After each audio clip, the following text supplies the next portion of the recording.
कितने बजे? 4 बजे। 4 बजे जैसे छुट्टी हुई तो जोगाराम जी ने कहा महाराज जी इधर आओ। हाँ जी बोलो क्या बात है हजूर? बोले बात कुछ नहीं है, मेरे पास में 1 किलो सोने की ईंटा है। 1 किलो एक सोने की ईंट है, समझ गए होंगे। और कई सालों से मेरे पुरखों ने मेरे पिता को दी, मेरे पिता ने मुझे दी। अब मेरे मन में वैराग्य आ गया, ये 4 बेटे हैं, धर्म अर्थ काम और मोक्ष।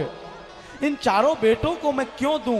क्यों न मैं ये ईंटा आपको दे दूं जो आप कहीं अच्छे कर्म में लगा दे। मैंने कहा भाई अच्छे कर्म में लगा दे। बोल नहीं नहीं महाराज जी मेरा मन। मैंने कहा नहीं जोगाराम जी ये ईंट हमें नहीं चाहिए, आप रखो, अपना परिवार रखे, मुझे बिल्कुल नहीं। बोल नहीं लेनी पड़ेगी। अब मुझे विदा किया। जाते जाते मैंने मन को कठोर करके उस ईंट को धर लिया। अब ईंट में लेके बालाजी सेवाधाम चला गया। अब बालाजी सेवाधाम में जैसे ईंट मैंने 2, 5, 10 दिन के लिए रखी, महीने 2 महीने 1 साल 5 साल 10 साल की रखी। एक दिन ईंट पड़ी थी मेरे पास और एक दिन हुआ क्या, बोले कोई बहुत अच्छा व्यक्ति आया, उसको मैंने कहा भाई ये ईंटा है क्या करे? बोले महाराज जी ये ईंटा हमें दो, हम इसका आभूषण बनाएंगे और आभूषण बना के आपको बड़े ढंग से हम आपको दे देंगे। मैंने कहा भाई आभूषण दे दोगे, आभूषण कोई चोरी करके ले गया तो फिर क्या होगा? बोले नहीं नहीं महाराज जी कोई नहीं ले जाएगा, आप तो ईंटा हमें दो। अब वो मैंने स्वर्णकार को दे दी। स्वर्णकार समझते हो? सोने का काम करने, आभूषण बनाने वाला। स्वर्णकार को सोने की ईंट मैंने दी है और स्वर्णकार क्या करता है, उसमें अलग अलग अलग अलग 16 प्रकार के आभूषण बनाए हैं। माथे पे लगाने के लिए अलग बनाया है, गले में पहनने के लिए अलग बनाया है, कानों में लगाने के लिए अलग बनाया है, हाथों में अलग बनाया, करधनी अलग बनाई, मुझे नाम नहीं आता। एक वो बना दिया, माताओं ने नाक से कान तक लगाती है, एक ऐसे करके ऐसे लगाती, मैंने कई माताओं को देखा। सारे आभूषण बना दिए। अब 10-5 साल के लिए मैंने पहन लिए। एक दिन कहीं शहर में कथा होने लगी। अब शहर में कथा होने लगी तो हम शहर से गुजरते गुजरते जा रहे थे तो बहुत बड़ा एक शोरूम दिखाई दिया सोने चांदी का। मैंने कहा अरे यार रुको यार, ये शोरूम कैसा, जरा हम देखते हैं। हम शोरूम के अंदर जाने लगे तो बड़ी बड़ी डिजाइन लगी, बड़ी बड़ी नई नई डिजाइन।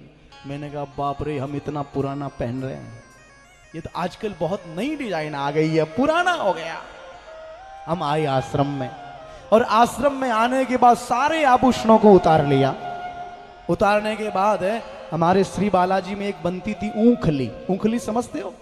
पत्थर की, प्रसिद्ध है हमारे, आपके यहाँ नहीं बनती, हमारे यहाँ बनती है। हमारे माकड़ परिवार के लोग भी मरा अपने हाथों से बनाते थे। ऊंखली लोहा उसकी, किसकी बनती? पत्थर की, पत्थर की ऊंखली और हाथ में वो एक मूसल। मैंने हाथ में लिया मूसल और सारे आभूषणों को उतार के ऊंखली में धर दिया और धरने के बाद ऊपर से मूसल से कुचला, ऐसे कुचल दिया, सारा का सारा कुचल दिया। अब मैं आपसे प्रश्न करूंगा, जोगाराम जी ने मुझे दिया था तो क्या था? आप लोग बताओ ना, साधारण भाषा में समझाया। जोगाराम जी ने क्या दिया मुझे? वकील साहब कह रहे सोना। सोना दिया। अच्छा, फिर मैंने आभूषण बना लिया, फिर भी क्या है वो सोना। 2-4 साल पहन भी लिया, उसके बाद फिर ऊंखली में कुचल दिया, फिर भी क्या है वो? सोना। ऐसे भगवान कृष्ण कहते हैं अहमेवा समेवाग्रे। दुनिया बनने से पहले मैं हूं, दुनिया बनने के बाद मैं हूं और दुनिया बिगड़ने के बाद भी मैं ही बसता हूं। जैसे सोना सोना है, पहले सोना, आभूषण सोना और कुचलने के बाद सोना, ऐसे ही भगवान ही उस सोने के तरह हम आप आते चले जाएंगे लेकिन भगवान भगवान रहेंगे।